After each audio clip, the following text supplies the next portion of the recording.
Hello everyone, welcome to daily fact. आज हम discuss करेंगे 17 मार्च 2025 के कुछ इंपॉर्टेंट करंट अफेयर जो कि न्यूज़पेपर्स में मेंशन्ड है।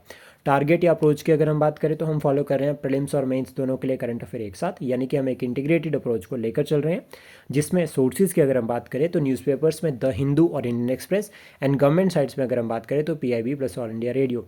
यानी कि हमारा जो टारगेट है वो करंट अफेयर के साथ स्टैटिक जीके को भी कवर करना है, और मेन फोकस कर रहे हैं कि जिस तरह से एग्जाम्स में अभी तक क्वेश्चन पूछे गए हैं उसी तरह से जो हम करंट अफेयर को डिस्कस कर रहे हैं। तो शुरुआत करते हैं आज के कुछ इंपॉर्टेंट करंट अफेयर के साथ।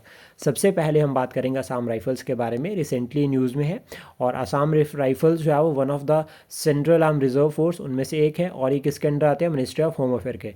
तो टोटल कितनी जो है वो CRPF है, सेंट्रल आर्म रिजर्व फोर्सेज है, वो आप कमेंट बॉक्स में बता सकते हैं। ये आज का पहला क्वेश्चन रहेगा। देन उसके बाद इनका जो मेन ऑब्जेक्टिव है, जितने भी इंसर्जेंट ऑपरेशंस रहते हैं या सिक्योरिटी रिलेटेड इश्यूज रहते हैं नॉर्थ ईस्ट में, उसको ये एड्रेस करते हैं। और साथ में इनका जो फोकस रहता है वो लॉ एंड ऑर्डर को मेंटेन करके रखना है रीजन में। हेडक्वार्टर अगर हम बात करें तो शिलोंग में। जितनी भी सेंट्रल आर्म रिजर्व फोर्सेज है उन सभी के हेडक्वार्टर जो न्यू दिल्ली में है, अकेली आसाम राइफल्स है जिनका हेडक्वार्टर कहाँ पर है? शिलोंग में। और इसका जो ओरिजिन है वो ब्रिटिश टाइम पे हुआ था, ब्रिटिश टाइम पे हुआ था 1835 में। और इनका जो उस टाइम पे टारगेट था वो जो टी स्टेट थी उनको प्रोटेक्ट करना था। असम राइफल्स जो प्रेजेंट नेम है वो मिला है 1917 में, तो ये भी हमें याद रखना है। 1917 में असम राइफल नाम दिया गया था इनको, और 1835 में इनका ओरिजिन हुआ है। देन उसके बाद नेक्स्ट है राइजिना डायलॉग। ये बहुत ज़्यादा इंपॉर्टेंट है, वेरी वेरी इंपॉर्टेंट। राइजिना डायलॉग जिसकी शुरुआत हुई थी ऑलमोस्ट अगर हम बात करें तो 2016 में दिल्ली में। उसके बाद हर साल जो है वो इस सेशन जो है वो एनुअली होता आ रहा है। और इसमें जो है वो अगर हम बात करें कि कॉन्फ्रेंस है, एक फ्लैगशिप इनिशिएटिव है हमारा, जिसमें हम फोकस करें जियो पॉलिटिक और जियो इकोनॉमिक, जितने भी जो चैलेंजेस रहते हैं, जितने भी अपॉर्चुनिटीज हैं, उन सभी को यहाँ पर डिस्कस करते हैं। अगर कोई चैलेंज है तो उसको प्रॉपर सभी कंट्रीज़ के जो लीडर्स यहाँ पर पार्टिसिपेट करते हैं फिर फोकस करते हैं कि उनको एड्रेस किया जाए। देन यहाँ पर जो है वो जो की पॉइंट आपको याद रखना है, एक तो जियो पॉलिटिक्स और जियो इकोनॉमिक्स, प्लस साथ में यहाँ पर एक तरह से किसको होस्ट कौन करता है वो भी इंपॉर्टेंट है कि 2016 में शुरुआत तो हो गई थी, लेकिन उसका तो होस्ट कौन कर रहा है इसको?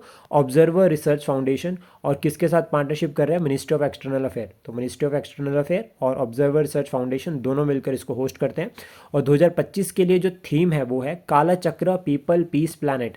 तो ये 3P का जो कंसेप्ट है ना, पीपल, पीस और प्लानट, हम इसको अपने मेंस में इंक्लूड कर सकते हैं। ये बहुत ज़्यादा इंपॉर्टेंट रहेगा, लॉन्ग टर्म के लिए हमें याद रखना है। पीपल, पीस, प्लानट, ठीक है। और काले चक्र, पीपल, पीस, प्लानट जो है वो थीम भी है राइजिना डायलॉग की। राइजिना हिल्स करके भी क्वेश्चन एग्जाम में पूछ रखा है कि राइजिना हिल्स कहाँ पर है। देन उसके बाद नेक्स्ट है पोबितारो वाइल्ड लाइफ सेंचुरी। ये जो पोबितारो वाइल्ड लाइफ सेंचुरी है ना, ऑलमोस्ट 3 से 4 बार न्यूज़ में आ चुकी है। तो दैट मीन्स से पूछा जा सकता है कि वाइल्ड लाइफ सेंचुरी कहाँ पर है। तो याद रखना है, इट इज़ इन आसाम, ठीक है। ये फेमस है पोबितारो रिजर्व फॉरेस्ट के लिए, ठीक है।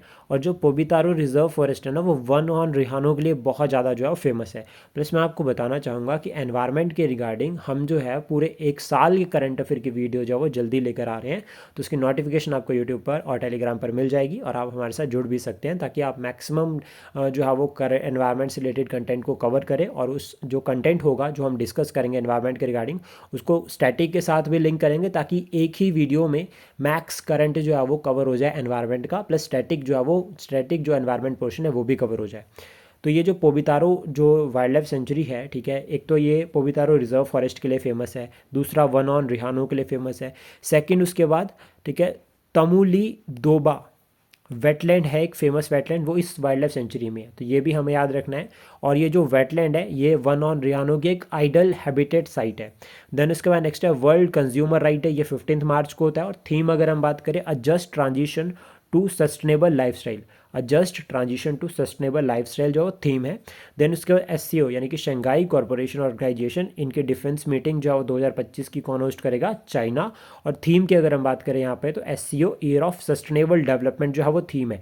यानी कि अभी शंघाई कॉरपोरेशन ऑर्गेनाइजेशन के जो मेंबर्स हैं वो भी फोकस कर रहे हैं सस्टेनेबल डेवलपमेंट की तरफ।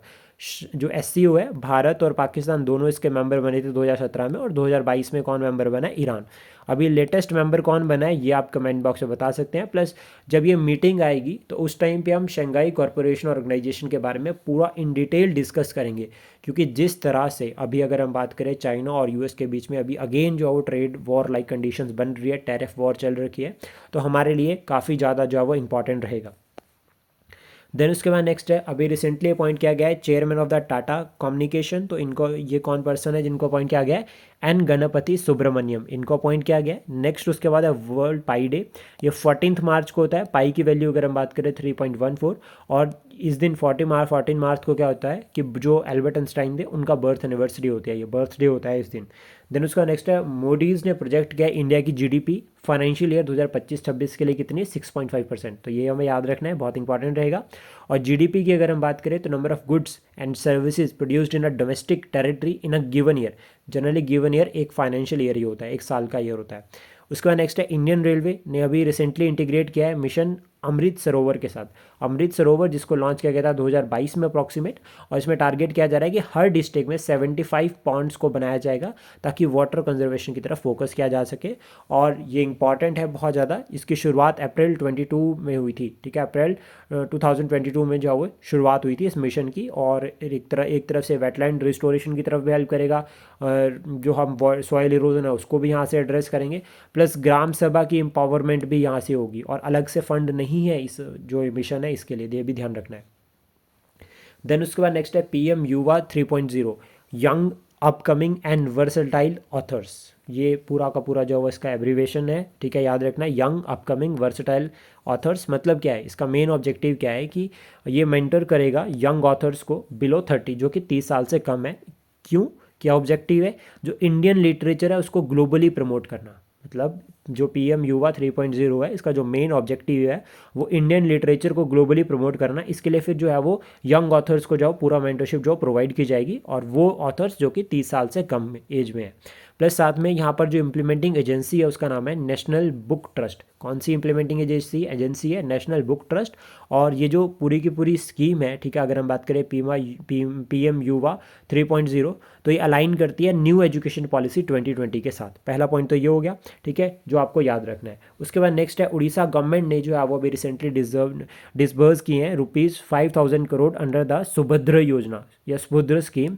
तो ये याद रखना है, सुभद्रा स्कीम किसकी है? उड़ीसा सरकार की है। और इसको लॉन्च किया गया था 2024 में प्राइम मिनिस्टर जी के द्वारा। और इसमें अगर हम बात करें तो बेनिफिशरीज कितनी है? 1.18 करोड़ जो है वो वुमेन बेनिफिशरी है स्कीम की। और एक तरह से फाइनेंशियल असिस्टेंस जो प्रोवाइड की जा रही है किसको? मैरिड वुमेन को। याद रखना, मैरिड वुमेन को सुभद्रा स्कीम के अंडर जो है वो असिस्टेंट प्रोवाइड की जा रही है, जिसमें फोकस किया जा रहा है सोशल सिक्योरिटी की तरफ और इकोनॉमिक एम्पावरमेंट की तरफ। इकोनॉमिक एम्पावरमेंट जो है वो बहुत इंपॉर्टेंट रोल प्ले करती है वुमेन के ओवरऑल डेवलपमेंट में, तो ये भी हमें ध्यान रखना है। तो सोशल सिक्योरिटी और इकोनॉमिक एम्पावरमेंट के लिए कौन सी स्कीम आई? सुभद्र। और किसने शुरू करी? उड़ीसा सरकार ने। देन उसके बाद नेक्स्ट है प्रोजेक्ट हिफाजत। ये भी आप अपने मेंस में एज एन एग्जांपल लिख सकते हो। देखो, ये पंजाब सरकार का इनिशिएटिव है और फोकस क्या किया जा रहा है? वुमेन एम्पावरमेंट की तरफ पहला। लेकिन वुमेन एम्पावरमेंट के लिए उन्होंने कहा है कि वुमेन को प्रोटेक्ट करना बहुत जरूरी है अगेंस्ट वायलेंस। तो वायलेंस चाहे वो पब्लिक प्लेस में हो चाहे वो प्राइवेट प्लेस में हो, उसको कंडेम किया जाएगा, उसको एड्रेस किया जाएगा, ऐसा पंजाब सरकार ने कहा। और फिर इससे क्या होगा? सोशल सिक्योरिटी जो प्रमोट होगी, ठीक है, एक सोशल बैलेंस बनेगा सोसाइटी में, और वुमेन जो है वो अपलिफ्टमेंट की तरफ फोकस किया जा रहा है। और इसमें हेल्पलाइन नंबर की अगर हम बात करें तो वो है 181 जो है वो यहाँ पर हेल्पलाइन नंबर है। उसके बाद नेक्स्ट है CISF डे। CISF की अगर हम बात करें, इसका जो रेजिंग डे है वो आता है 10 मार्च को। इसको बनाया गया 1969 में। इसका जो हेडक्वार्टर है वो न्यू दिल्ली में है। याद रखना है कहाँ पर इसका हेडक्वार्टर? न्यू दिल्ली में। और 1969 में बना था। 1969 में ISRO भी बना है। और ISRO के अभी प्रेजेंट टाइम पे चेयरमैन कौन है, अभी रिसेंटली अपॉइंट हुआ है, ये आप कमेंट बॉक्स में बता सकते हैं, ठीक है।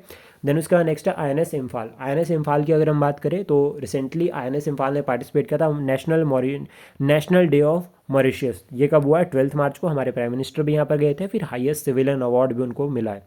और जो अगर हम बात करें मॉरिशस की, तो इंडियन जो ओशन है इसमें एक आइलैंड कंट्री है, ये near to the African continent, ठीक है, मेडागास्कर के पास में है। तो ये भी हमें ध्यान में रखना है। कमीशन किया गया था INS इम्फाल को कब? 2023 में। और ये बनाया किसके अंडर गया है? प्रोजेक्ट 15B, जो कि एक डिस्ट्रॉयर वेपन्स को बनाने का काम कर रहा है प्रोजेक्ट।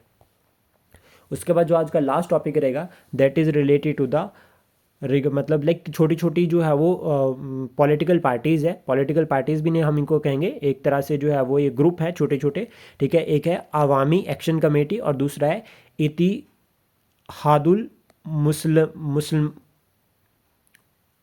मुस्लिमीन, ठीक है, मुस्लिम, ये जो दो इंपॉर्टेंट जो है वो एक तरह से ऑर्गेनाइजेशंस है, इनको अभी सेंट्रल गवर्नमेंट ने क्या किया है, बैन किया है 5 साल के लिए। सेंट्रल गवर्नमेंट ने ये कहा कि ये टेररिज्म को सपोर्ट कर रहे हैं, पहला पॉइंट।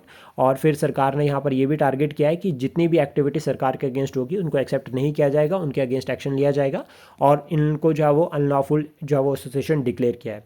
तो आई होप जो कंटेंट हमने डिस्कस किया है ये आपको एग्जाम के लिए हेल्प करेगा। Thank you, please support, share and subscribe daily fact.